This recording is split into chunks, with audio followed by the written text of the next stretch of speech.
I don't celebrate Halloween as somebody who says they follow the Most High God and wants to walk in obedience with Him. And here's why.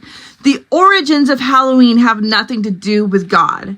And they go back to ancient pagan festivals of Samhain, a night where people believed that the spirits of the dead crossed into the living world. People say that Halloween is harmless, but that's not true because it began with a night of blood and people becoming unalived. History records that the rituals include sacrifices of both children and animals, bonfires, disguises, and ceremonies that practiced to appease the spirits, and it's not holy. It's not set apart by God. In fact, it's the opposite. It is rooted in witchcraft, darkness, and fear. And here's something that many people don't understand. Halloween itself is a ritual. A ritual is a repeated set of actions, often symbolic, meaning usually tied to beliefs, traditions, or even community practices.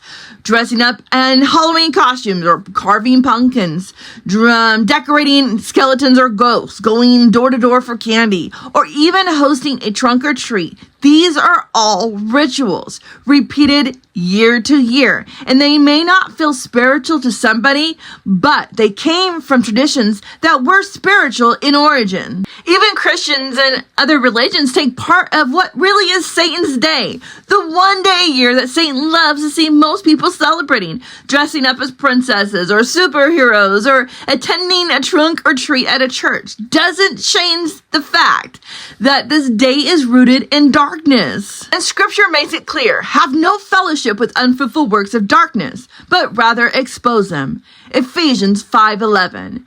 What fellowship has light with darkness? 2 Corinthians 6:14.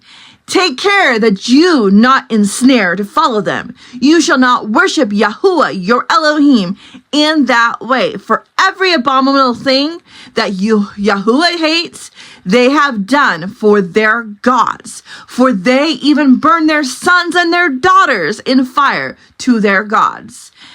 Deuteronomy 12:30-31. God never commanded these people to observe these days. It's not the Sabbaths. It's not his feast days. It's not his anointed times. It is a day rooted in the enemy's work. God calls us to be set apart, to stay out of anything that has to do with witchcraft and darkness. It is written. So for me and my house, we will not celebrate Halloween or any other man-made traditions. We will walk in Yahuwah's way, honoring his Sabbaths, in his anointed times, and his truth, staying in the light and not the darkness.